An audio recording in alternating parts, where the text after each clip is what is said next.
Welcome back बच्चों। आज की इस वीडियो में हम नया चैप्टर स्टार्ट करेंगे। चैप्टर का नाम है how do organisms reproduce. Organism कैसे रिप्रोड्यूस करते हैं, मतलब जो प्लांट होते हैं। ऑर्गेनिज्म का मतलब जो प्लांट या एनिमल है उन्हीं को ऑर्गेनिज्म कहते हैं, प्राणी कहते हैं। कैसे प्लांट या एनिमल रिप्रोड्यूस करते हैं, मतलब अपने जैसे बेबी को प्रोड्यूस करते हैं।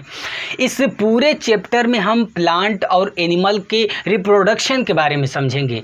देखिए, अलग अलग आप चारों तरफ देखें तो अलग अलग प्रकार के प्लांट्स आपको देखने को मिलेंगे, अलग अलग प्रकार के जानवर देखने को मिलेंगे और सबका अलग अलग तरीका होता है अपने बेबी को प्रोड्यूस करने का। जैसे आप देखते हैं डॉग अपने बेबी को जन्म देता है, डायरेक्ट बेबी को जन्म देता है, लेकिन जैसे मुर्गी होती है तो वे अंडा देती है और अंडे से उसका बेबी प्रोड्यूस होता है। और प्लांट्स में भी बहुत सारे कुछ ऐसे होते हैं प्लांट्स जो अधिकतर जो प्लांट्स होते हैं वे सीड से जो है कि बेबी प्लांट ग्रो करा लेते हैं।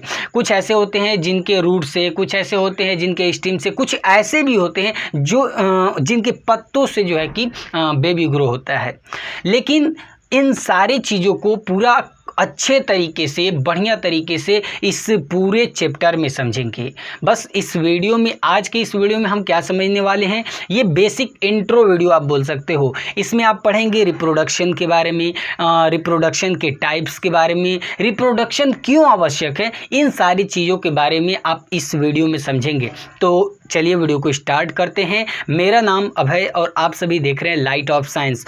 अगर आप प्रीवियस वीडियो को नहीं देखे हैं, प्रीवियस वीडियो आप लाइव प्रोसेस का वीडियो देख सकते हैं, कंट्रोल एंड कोऑर्डिनेशन का भी चैप्टर पे वीडियो बनाया है, उसको अगर आप देखे नहीं है तो देख लीजिए, प्लेलिस्ट पर जाकर जरूर देखिए। चलिए तो वीडियो को स्टार्ट करते हैं। आपने प्रीवियस चैप्टर अगर पढ़ा होगा तो उसमें आप पढ़े होंगे लाइव प्रोसेस के बारे में। लाइव प्रोसेस एक बार फिर से मैं बता देता हूँ, लाइव प्रोसेस होता क्या है। देखिए, इस पृथ्वी पे जो भी लिविंग ऑर्गेनिज्म होते हैं, जैसे प्लांट हो गए या एनिमल हो गए, तो लिविंग ऑर्गेनिज्म इस पृथ्वी पे अपने लाइफ को मेंटेन करने के लिए जो भी बेसिक परफॉर्मेंस करते हैं, जो भी बेसिक फंक्शन को परफॉर्म करते हैं, उसे कहते हैं लाइफ प्रोसेस। जैसे हम लोग अपना एग्जाम्पल ले लेते हैं, जैसे हम लोग इस पृथ्वी पे अपने लाइफ को मेंटेन करने के लिए तरह तरह के काम करते हैं। रेस्पिरेशन करते हैं, न्यूट्रिशन करते हैं, ग्रोथ करते हैं, मूव करते हैं, मूवमेंट होता है, ठीक है, बहुत सारा चीज़ है। रिप्रोडक्शन भी होता है, ठीक है। तो बहुत सारी चीज़ें हैं। तो सिंपल लाइफ प्रोसेस का मतलब आप एक तरीके में ये जान लीजिए कि लिविंग ऑर्गेनिज्म इस पृथ्वी पे अपने लाइफ को मेंटेन करने के लिए जो भी बेसिक फंक्शन को परफॉर्म करते हैं वे लाइफ प्रोसेस कहलाते हैं। कुछ एग्जाम्पल हैं जैसे nutrition, respiration, control and coordination, transport, excretion, growth, movement, reproduction. Reproduction भी लाइफ प्रोसेस है। रिप्रोडक्शन भी बहुत ज़रूरी है। हम अपने लाइफ को मेंटेन करने के लिए रिप्रोडक्शन को भी बेहद ज़रूरी मान लेना चाहिए आपको। अगर आपको लगता है कि रिप्रोडक्शन ज़रूरी नहीं है तो ये गलत है। इस पूरे वीडियो में आप जब देखेंगे, इस पूरा वीडियो को अंत तक देखेंगे तो आपको समझ में आएगा कि रिप्रोडक्शन होता क्या है, रिप्रोडक्शन क्यों आवश्यक है, रिप्रोडक्शन के कितने प्रकार हैं। भाई एक अलग अलग प्रकार के होते हैं रिप्रोडक्शन, ऐसा नहीं कि एक ही प्रकार का होता है, नहीं। आगे इस वीडियो में आप पूरा समझेंगे, ठीक है। सबसे पहले आप ये समझ गए कि लाइफ प्रोसेस होता क्या है। एक चीज़ आप ये जान लीजिए कि ऑर्गेनिज्म को, चाहे वो प्लांट हो या एनिमल हो, जीवित रहने के लिए लाइफ प्रोसेस मदद करता है। मतलब बिना लाइफ प्रोसेस के जीवन असंभव है। इस पृथ्वी पे हम जी नहीं सकते हैं लाइफ प्रोसेस के। आप सभी ये भी जानते हैं कि जितने भी लिविंग थिंग हैं वे सारे लिविंग थिंग बड़े होते हैं, जन्म लेते हैं, बड़े होते हैं, बढ़ते हैं, टाइम के साथ बढ़ते बढ़ते एक दिन बूढ़े हो जाते हैं और मर जाते हैं।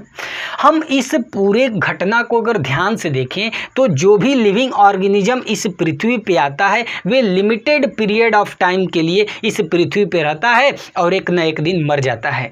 तो जो मर जाता है उसके स्थान पे कोई नया आए, इसीलिए रिप्रोडक्शन करते हैं। रिप्रोडक्शन में होता क्या है कि बेबी मतलब नए ऑर्गेनिज्म को प्रोड्यूस किया जाता है। आप ये समझ सकते हैं रिप्रोडक्शन में क्या होता है, नए ऑर्गेनिज्म को प्रोड्यूस किया जाता है। बात समझ में आ गई। अब थोड़ा समझते हैं अच्छे तरीके से रिप्रोडक्शन का मतलब क्या है। देखिए, रिप्रोडक्शन क्या, भाई कोई पूछेगा आपसे कि रिप्रोडक्शन क्या है, तो आप ये बता सकते हैं रिप्रोडक्शन जो है एग्जिस्टिंग ऑर्गेनिज्म से, जो इस पृथ्वी पर रह रहा है, एग्जिस्टिंग ऑर्गेनिज्म से नए ऑर्गेनिज्म का प्रोडक्शन वे भी सेम स्पेसीज का कहलाता है रिप्रोडक्शन। मतलब एग्जिस्टिंग ऑर्गेनिज्म से जब नए ऑर्गेनिज्म का प्रोडक्शन होता है वे भी सेम स्पेसीज का, तो उसको कहते हैं रिप्रोडक्शन। जैसे एग्जांपल में, जैसे डॉग कुत्ता है, तो कुत्ता अपने जैसे बेबी को प्रोड्यूस करता है। भाई कुत्ता का मतलब उसकी जो फीमेल वाली है बिच कुतिया, ठीक है, तो क्या होता है, वे क्या करती है, अपने जैसे बेबी को प्रोड्यूस करती है। ठीक है, तो डॉग हो गया, तो डॉग क्या करते हैं, अपने जैसे बेबी को प्रोड्यूस करते हैं। ठीक है, जैसे कैट हो गया, तो कैट अपने जैसे बेबी को प्रोड्यूस करती है। तो देखिए कैट तो है पहले से ही, कैट तो है, कैट हो गई एग्जिस्टिंग ऑर्गेनिज्म, और वे एक नए बेबी को प्रोड्यूस की, तो वे हो गया क्या भाई, नया बेबी, न्यू ऑर्गेनिज्म।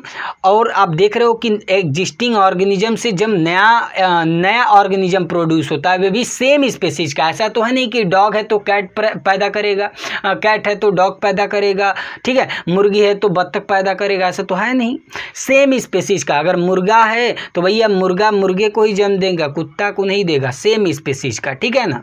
हाँ, तो एग्जिस्टिंग ऑर्गेनिज्म से नए ऑर्गेनिज्म का प्रोडक्शन वे भी सेम स्पेसीज का क्या कहलाता है, रिप्रोडक्शन कहलाता है। सिंपल भाषा में बोले भाई, सिंपल भाषा में आप ये समझ सकते हो कि रिप्रोडक्शन का मतलब होता है नए लिविंग ऑर्गेनिज्म का क्रिएशन, प्रोडक्शन, ठीक है ना। मतलब इसमें क्या होता है, रिप्रोडक्शन का मतलब नए ऑर्गेनिज्म, नए लिविंग थिंग का क्रिएशन होता है, प्रोडक्शन होता है, वे भी एग्जिस्टिंग ऑर्गेनिज्म से। बात समझ में आ गई। देखिए लिविंग ऑर्गेनिज्म में सबसे इंपॉर्टेंट कैरेक्टरिस्टिक क्या है, बता दिए आपको। सबसे इंपॉर्टेंट कैरेक्टरिस्टिक ये है कि ये अपने जैसे मतलब सेम स्पीसीज का ये ज़्यादा से ज़्यादा मतलब अधिक से अधिक मेंबर को रिप्रोड्यूस कर सकते हैं। जैसे देखते हैं कि एक डॉग है तो सिर्फ एक मतलब बेबी को प्रोड्यूस नहीं करता है, बहुत सारे उसके पप्पीज़ होते हैं। बोलते हैं ना भाई, कुत्ते के बेबी को क्या कहते हैं, पप्पीज़ कहते हैं, कैट का किटन बोलते हैं, ऐसे बोलते हैं ना। तो एक कुत्ता है तो सिर्फ एक उसका बेबी नहीं होता, बहुत सारा होता है। यही तो लिविंग थिंग का मेन इंपॉर्टेंट प्रॉपर्टी है। तो सबसे मोस्ट इंपॉर्टेंट कैरेक्टरिस्टिक है लिविंग ऑर्गेनिज्म का कि उनके अंदर ये एबिलिटी होती है कि वे सेम इस पे मतलब अपने जैसे बेबी को मतलब एक से अधिक, ठीक है, एक से अधिक जो है कि बेबी को रिप्रोड्यूस कर सकता है। बात समझ में आ गई। और रिप्रोडक्शन इस पृथ्वी पे स्पेसीज को सरवाइव करने के लिए सबसे इम्पोर्टेंट चीज़ है, याद रखिएगा। अगर रिप्रोडक्शन ना हो तो क्या होगा, इस दुनिया में उस जो भी स्पेसीज है अगर वे रिप्रोडक्शन ना करे तो उसका अस्तित्व ही खत्म हो जाएगा।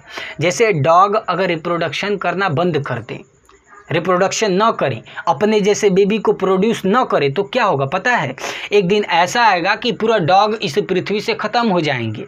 तो इस पृथ्वी पे उस स्पेसीज का जो भी स्पेसीज है, चाहे ह्यूमन है, डॉग है, कैट है, जो भी है, ठीक है, उसको इस अपने लाइफ को मेंटेन करने के लिए इस पृथ्वी पे रिप्रोडक्शन की आवश्यकता होती है।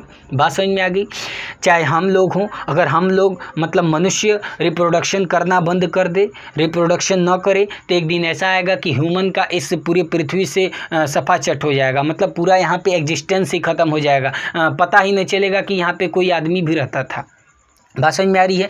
तो कोई भी जितने भी लिविंग थिंग होते हैं ना, वे अपने जैसे बेबी को प्रोड्यूस करते हैं। तो अपने जैसे नए बेबी को प्रोड्यूस करना ही तो कहलाता है रिप्रोडक्शन। बात समझ में आ गई बच्चों।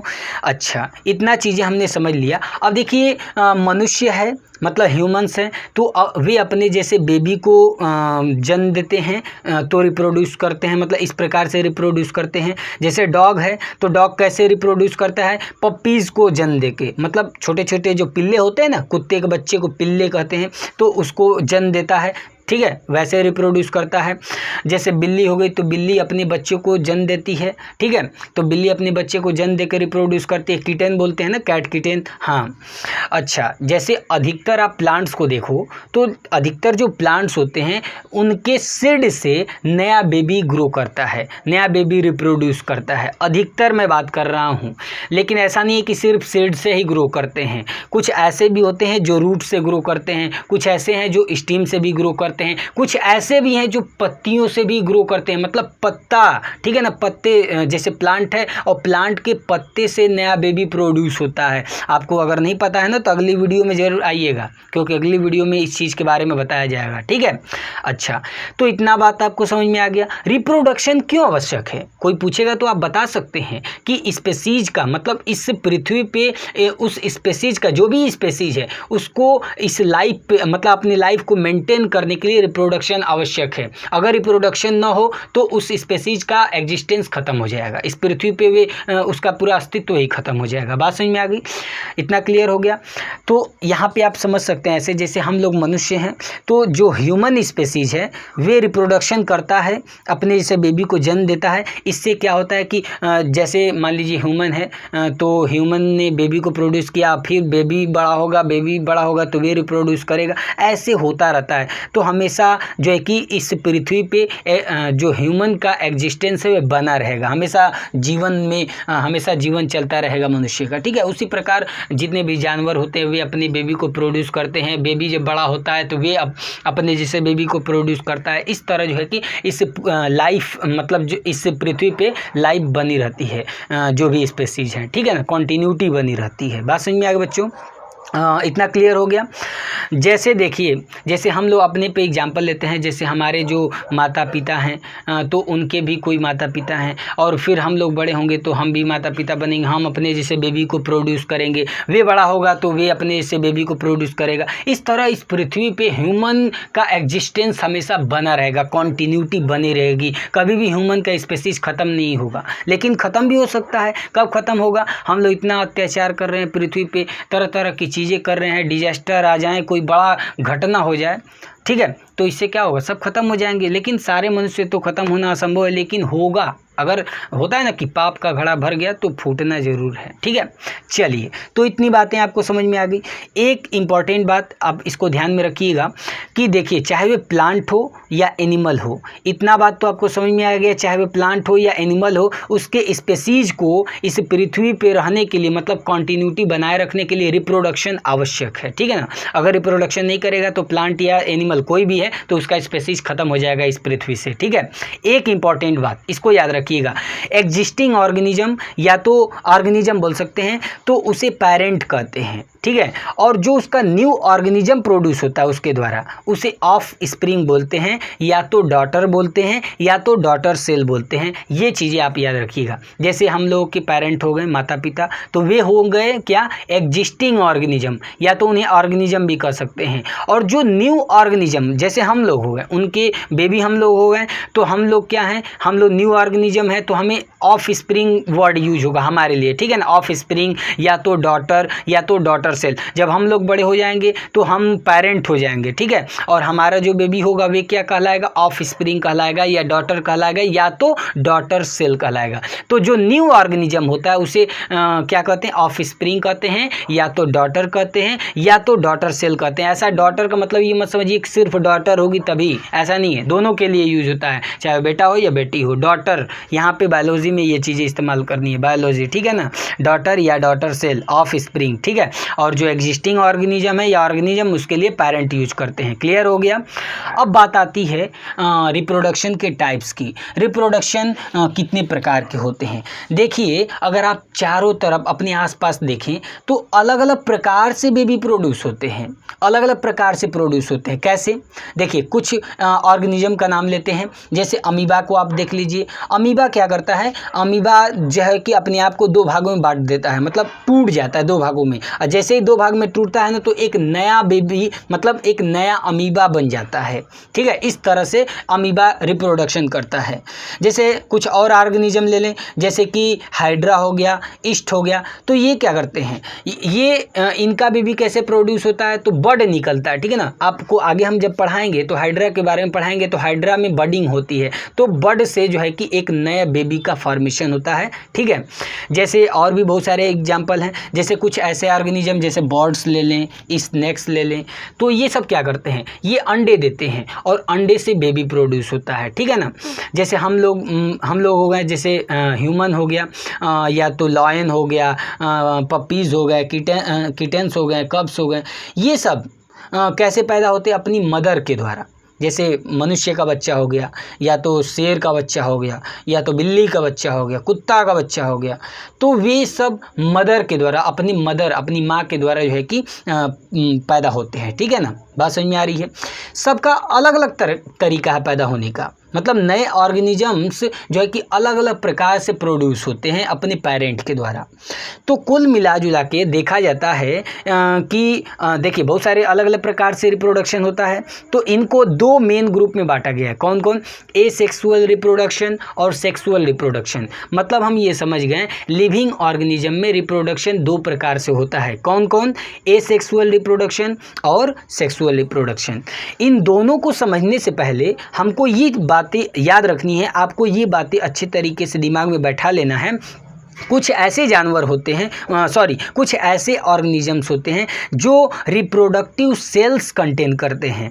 क्या कंटेन करते हैं? रिप्रोडक्टिव सेल्स कंटेन करते हैं, जिन्हें सेक्स सेल कहते हैं, या तो गैमेट्स कहते हैं, या तो जर्म सेल कहते हैं। उनके वे बॉडी के अंदर होता है। ठीक है ना, ये बात याद हो गई, क्लियर हो गया। कुछ ऐसे ऑर्गेनिजम्स होते हैं जो रिप्रोडक्टिव सेल्स कंटेन करते हैं। ठीक है, और वे रिप्रोडक्टिव सेल क्या कहलाता है? सेक्स सेल कहलाता है, या तो गैमेट्स कहलाते हैं, या तो जर्म सेल्स कहलाते हैं। ठीक है, लेकिन कुछ ऐसे भी ऑर्गेनिजम्स होते हैं जो ये रिप्रोडक्टिव सेल कंटेन नहीं करते हैं, मतलब गैमेट्स, सेक्स सेल या तो जर्म सेल्स कंटेन नहीं करते हैं। बात समझ में आ गई? दो बातें आपको याद रखनी है।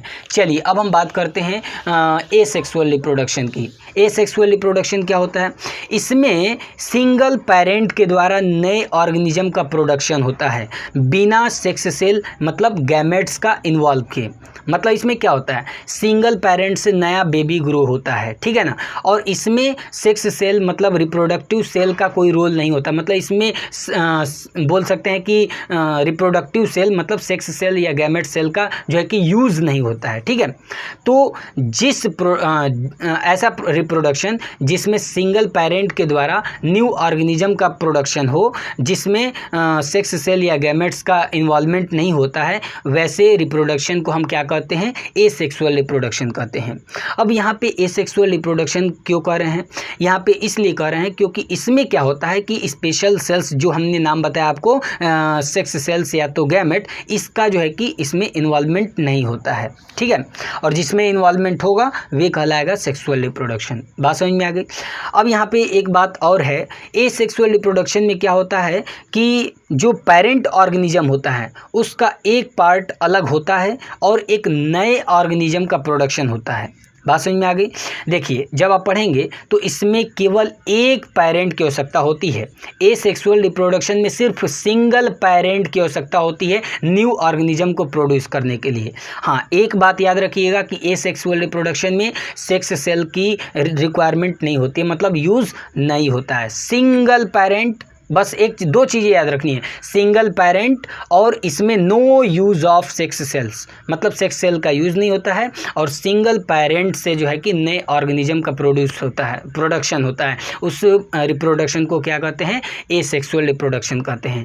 बहुत सारे इसके एग्जाम्पल हैं एसेक्सुअल रिप्रोडक्शन के। कुछ एग्जाम्पल आप जान लीजिए। Binary fission in amoeba. देखिए जब इन सारी चीज़ों को पूरे डिटेल के साथ अगली वीडियो में पढ़ेंगे, ये फिर से बता दे रहे हैं पूरे डिटेल के साथ। इसमें बस एग्जाम्पल आपको बता रहे हैं कैसे बाइनरी फिजन होता है, बडिंग कैसे होती है, ये सारी चीज़ें आपको अगली वीडियो में पूरा डिटेल के साथ पढ़ना है। ठीक है, हाँ अगली वीडियो देखना ना भूलिएगा। ठीक है, देखिए पहला binary fission in amoeba. Amoeba में बाइनरी फिजन होता है, और भाई बाइनरी फिजन क्या भैया? एसेक्सुअल रिप्रोडक्शन है। ठीक है, तो याद रखिएगा, कोई पूछेगा कि अमीबा में रिप्रोडक्शन कैसे होता है, किस मेथड से? एसेक्सुअल मेथड होता है। और कौन सा भैया? बाइनरी फिजन से। ठीक है, देखिए बडिंग इन हाइड्रा। देखिए हाइड्रा आपको बता दिए, हाइड्रा में क्या होता है? हाइड्रा और ईस्ट में जो है कि बडिंग होती है। ठीक है ना, और जैसे ब्रेड मुल्ड, जैसे आप देखोगे ब्रेड पे छोटे छोटे आपको हरे हरे दिखाई देंगे, वो ब्रेड मुल्ड कहलाते हैं। राइजोप्स फंगस भी बोलते हैं। तो राइजोप्स फंगस जो होते हैं इसमें स्पोर फार्मेशन के द्वारा रिप्रोडक्शन होता है। बात समझ में आ गई? स्पोर फार्मेशन याद रखिएगा। प्लेनेरिया, ठीक है ना, प्लेनेरिया या तो इसे फ्लैट वार्म भी बोल सकते हैं। तो प्लेनेरिया में रीजनरेशन होता है। बहुत इंपॉर्टेंट टॉपिक है, इसमें से अच्छा क्वेश्चन एक निकल के आता है, वे जब आपको पढ़ाएंगे तो उसमें बताएंगे। ठीक है ना, इसके बाद आप याद रखिएगा स्पाइरोगाइरा में फ्रेगमेंटेशन होता है, और फ्लावरिंग प्लांट्स जितने भी होते हैं जैसे रोज प्लांट हो गया, ठीक है, तो उसमें क्या होता है भाई, वेजिटेटिव प्रोपोगेशन होता है। तो आपको कुछ चीज़ें ये याद रखनी है। ये जितने भी हमने एग्जाम्पल बताएं वे सारे एसेक्सुअल रिप्रोडक्शन के एग्जाम्पल थे, तो आपको पहले कुछ एग्जाम्पल याद रखने हैं। एसेक्सुअल रिप्रोडक्शन का कुछ एग्जाम्पल पूछा जाए तो फटाफट आपको क्या बताना है, binary fission, budding, spore formation, regeneration, fragmentation, vegetative propagation, ठीक है। हाँ, ये भी याद रखना है, बाइनरी फिजन किस में होता है बच्चों, अमीबा में होता है, बडिंग हाइड्रा में होता है, स्पोर फॉर्मेशन किस में होता है, ब्रेड मोल्ड में होता है, रीजनरेशन प्लेनेरिया में होता है, फ्रेगमेंटेशन स्पाइरोगाइरा में होता है, वेजिटेटिव प्रोपोगेशन जितने भी फ्लावरिंग प्लांट होते हैं उसमें होता है। एग्जाम्पल में आप रोज प्लांट बता सकते हो, और भी ज़्यादा बहुत कुछ है भाई, ऐसा नहीं है कि बहुत कुछ नहीं है, अभी बहुत सारे एग्जाम्पल बचा है, ठीक है ना। लेकिन अगली वीडियो में पूरा डिटेल के साथ पढ़ेंगे, तो अगली वीडियो नहीं देखना भूलिएगा, ठीक है ना। अच्छा, सेकेंड हम बात करते हैं सेक्सुअल रिप्रोडक्शन की, ठीक है बच्चों। उम्मीद करते हैं आपको समझ में आ गया होगा एसेक्सुअल रिप्रोडक्शन के बारे में। अब हम बात करते हैं सेक्सुअल रिप्रोडक्शन क्या होता है। देखिए, अगर जब दो पेरेंट से, देखिए उसमें क्या बताया हमने, एसेक्सुअल रिप्रोडक्शन में बोला था सिंगल पेरेंट से, इसमें दो पेरेंट हो गए, 2 पेरेंट से जब नया ऑर्गेनिज्म का प्रोडक्शन होता है, वे भी सेक्स सेल को यूज करके, मतलब गैमेट्स को यूज करके, तो वे रिप्रोडक्शन कहलाता है सेक्सुअल रिप्रोडक्शन। मतलब ऐसा रिप्रोडक्शन जिसमें 2 पेरेंट्स हो, ठीक है, और सेक्स सेल का यूज हो, तो उससे जो नया ऑर्गेनिज्म प्रोड्यूस होता है वे कहलाता है, वे रिप्रोडक्शन कहलाता है सेक्सुअल रिप्रोडक्शन। बात समझ में आ गई। The production of a new organism from 2 parents by making use of their sex cells is called sexual reproduction। बात समझ में आ गई। अब इसमें देखिए होता क्या है, सेक्सुअल रिप्रोडक्शन में एक पेरेंट का जो सेक्स सेल होता है, ठीक है, दूसरे पेरेंट के सेक्स सेल के साथ फ्यूज करता है, मतलब मिलता है। जब मिलता है तो एक नया सेल बनता है जिसे कहते हैं जाइगोट। बात ध्यान से समझिएगा। और जब ये जाइगोट ग्रो होता है तो बढ़ते बढ़ते क्या बनता है, जब जाइगोट बड़ा हो जाता है ना, तो ये बनता है एक नया ऑर्गेनिज्म। अभी ऐसा शॉर्ट में बताया है भाई, पूरा एक लॉन्ग प्रोसेस होता है, कैसे बेबी जन्म लेता है, ये पूरा आगे आप पढ़ेंगे, ठीक है ना, आगे पढ़ेंगे। बस सिंपल में क्या जानिए, सेक्सुअल रिप्रोडक्शन में क्या होगा भाई, सबसे पहले तो 2 पेरेंट होंगे, 2 पेरेंट होंगे और सेक्स सेल्स का यूज होता है। सेक्सुअल रिप्रोडक्शन में क्या होता है कि 1 पेरेंट का सेक्स सेल दूसरे पेरेंट का सेक्स सेल दोनों फ्यूज करता है, मिलता है। जब मिलता है तो नया सेल बनता है जिसे जाइगोट कहते हैं, और वे जाइगोट बड़ा होता है। अभी बहुत सारा इसमें प्रोसेस आएगा, जाइगोट में एम्ब्रियो सब बहुत सारा आता है, ठीक है ना, लेकिन बाद में समझेंगे, ठीक है, अगली वीडियो में जब इसको पढ़ाया जाएगा पूरी डिटेल के साथ तब। तो जाइगोट जब बड़ा होता है तो एक नया ऑर्गेनिज्म प्रोड्यूस होता है। बात समझ में आ गई, तो क्लियर हो गया।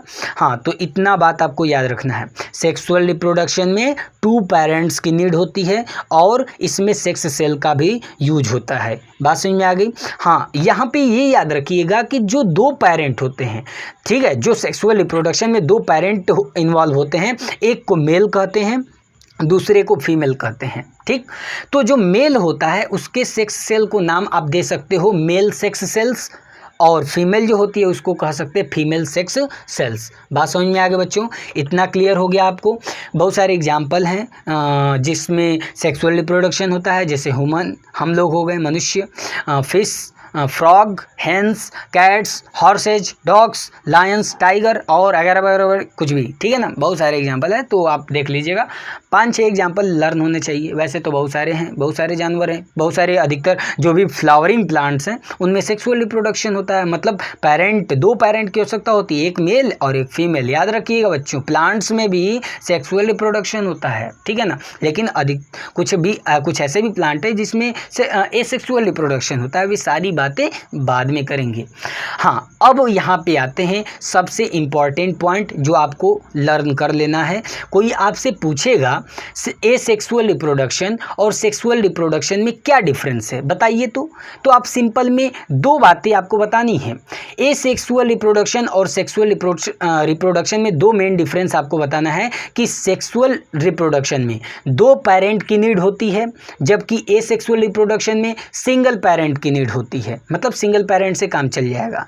दूसरा आपको ये बताना है कि एसेक्सुअल रिप्रोडक्शन में, ध्यान में रखिएगा, एसेक्सुअल रिप्रोडक्शन में कोई सेक्स सेल का मतलब गैमेट्स का यूज़ नहीं होता है, इन्वॉल्वमेंट नहीं होता है, जबकि सेक्सुअल रिप्रोडक्शन में सेक्स सेल का इन्वॉल्वमेंट होता है। बात समझ में आ गई बच्चों? तो इतनी सारी बातें थीं, आपको उम्मीद करते हैं समझ में आ गया होगा कि रिप्रोडक्शन किसे कहते हैं, रिप्रोडक्शन क्यों आवश्यक होते हैं, रिप्रोडक्शन कितने टाइप्स के होते हैं, और उनके बारे में कुछ एग्जाम्पल भी समझ लिए।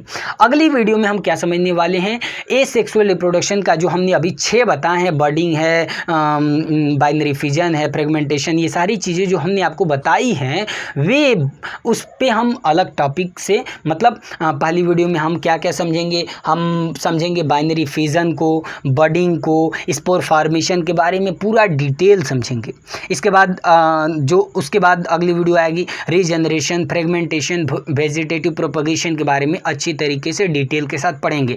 हम छोटा छोटा वीडियो बनाने का प्रयास इसलिए कर रहे हैं क्योंकि 15 to 20 मिनट्स का अगर वीडियो होगा तो आप बोर भी नहीं होंगे, और इतनी सारी इमेजेज हैं कि आपके दिमाग में सारी बातें बैठ जाएंगी। उम्मीद करता हूँ आपको ये वीडियो पसंद आया होगा। पसंद आया तो सबसे पहला काम आप करिए, अगर वीडियो पसंद आया तो इस वीडियो को अपने सारे फ्रेंड्स के साथ इसे ज़रूर शेयर करें। वीडियो अच्छा लगा तो डाउनलोड करके अपने फेसबुक पे, आपको जहाँ भी शेयर करना है ज़रूर कीजिए। अगली वीडियो में मिलेंगे, और अगर आपका कोई इसमें आपको सवाल पूछना है तो कमेंट करके ज़रूर बताएं, ठीक है। और अगली वीडियो मिलते हैं, तब तक के लिए धन्यवाद। वंदे मातरम, पढ़ते रहिए, धन्यवाद।